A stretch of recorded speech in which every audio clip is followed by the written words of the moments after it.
Okay, so let's talk a little more nuts and bolts about how we're actually going to get insights from talking to customers. As we said last time, you're going to want to ask the right questions. You're going to want to listen for answers that you didn't expect.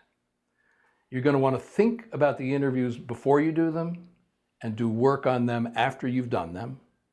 And you're going to want to extract the insights. That's your job. The customers don't necessarily have the insights. You're going to have to tease them out. They don't always know them. In fact, they usually don't know them. And they certainly are not in a position to tell you. They may not even want to tell you. But your job is to figure out what they know that they don't know they know. Number one tool that you have in your arsenal, if you're going to try to get the right answers out of customers, is to ask them the right questions. There's good questions to ask and there's bad questions to ask. The number one rule is always ask open-ended questions. An open-ended question is a question that's not a yes or no question. A question like, do you think that'd be a good solution, is not an open-ended question. They're going to answer that yes, or they're going to answer it no. And that's the end of the interaction. An open-ended question is, what does a good solution look like to you? That gets them talking. That gets them thinking. That gets the trail going for you. So always ask an open-ended question. Never ask a multiple choice question. First of all, it's like a yes or no question in the sense that it's not open-ended. But second of all, it's going to confuse them. If I asked you a question, take one of the above, A, B, C, or D, but not D, but not E, what would you do? You'd get confused, you'd stumble, you'd probably give the answer you thought I wanted to get, and the conversation would go nowhere. So never ask multiple choice questions.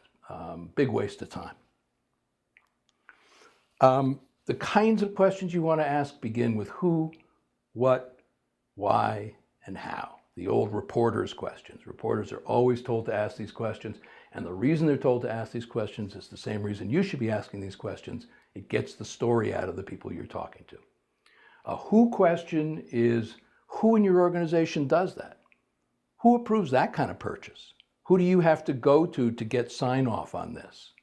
Who else would like this product? Those are who questions. What questions? What does that process look like? What kinds of things do you have to do to demonstrate that the inspection is a success? What kinds of people do you have with you? What kinds of resources do you need? What? Why questions are fabulous. In fact, people talk about the 5 whys. If somebody gives you an answer to a question, you go, why? Then they give you an answer to that, you say, why? Then they give you an answer again, you say, why again? You can do it up to 5 times, and then it gets kind of stupid. But why questions go into the heart of what people think they're doing when they're doing something, which is exactly what you want to get out of the customer discovery interviews. So always ask why questions, and don't be afraid to ask more than one. Why do you guys do it that way? Oh, because administration has to sign off on it. Why does administration have to sign off on it? And then you can ask a who question. Who in administration has to sign off? Why them? Why are they the ones that are picked to do that? So you can combine who and why and get to the heart of the matter. And finally, how. Don't be afraid to ask a how question. People love to explain how they do things. And you don't know. You're an interviewer. How would you know the answer to these questions? How do you guys do that? So I don't understand. You buy them at 10 and you sell them at 8. How do you make money on that? I don't get it. How do you get so many people in but get so few successes? How? Great question. And finally, drill down on 2 topics always. Whenever anybody mentions money, drill down. That's who pays how much for what. So it's a who, how, and what question. So they mentioned that administration has to pay, can only pay $500 for things. And you say, who decides that? How do they make that decision? What else do they spend money on? What's the rest of their budget look like? Anytime there's a money question, you want to go to the heart of that, because that's going to lead you into the organization's innermost secrets. That's how they do things.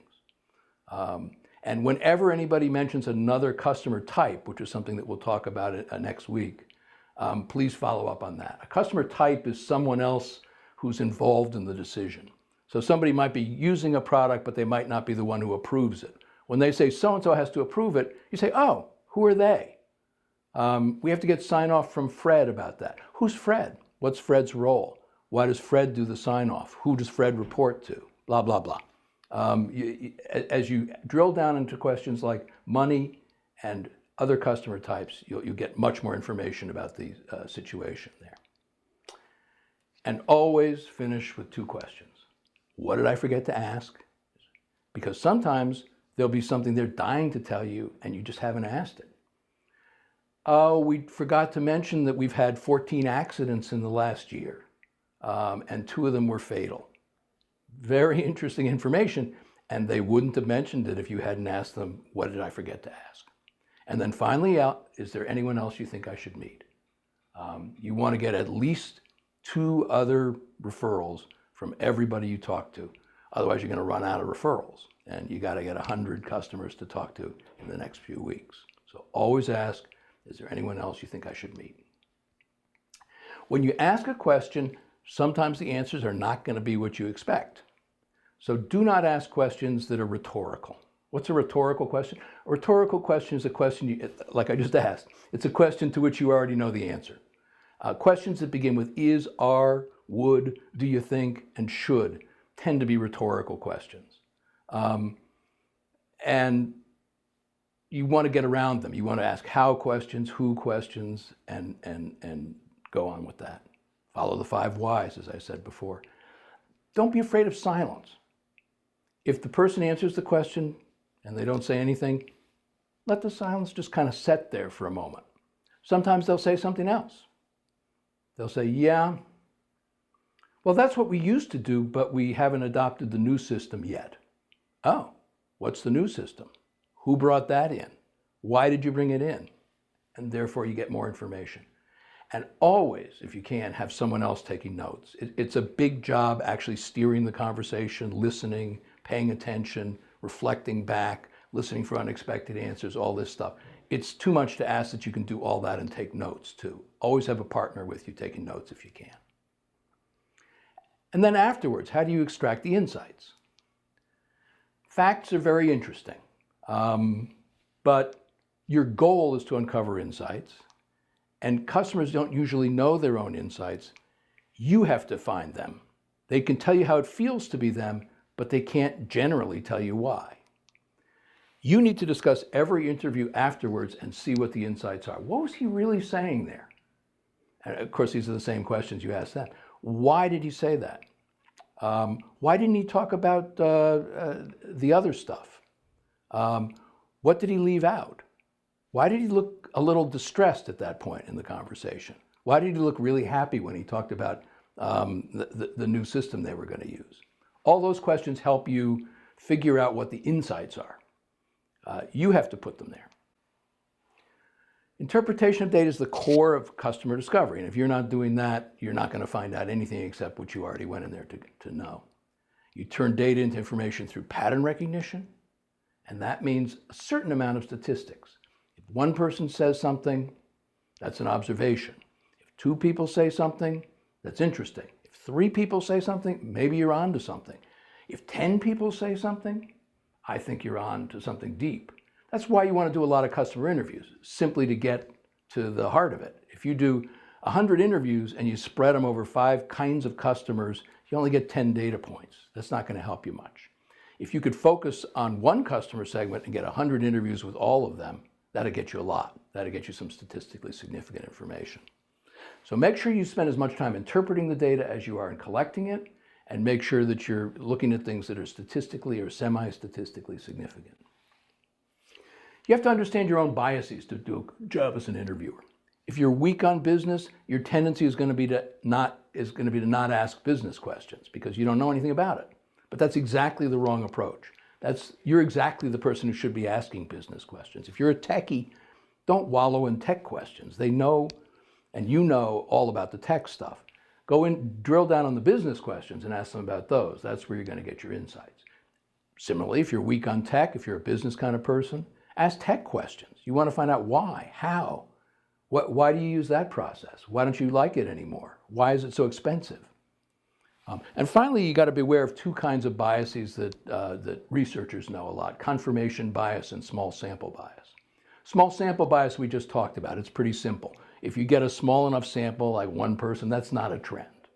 You need you need at least two to make a trend. No, you need a few to make a trend, and you have to be careful how you weigh information that comes from small samples. The other, confirmation bias, probably deserves a little bit more discussion.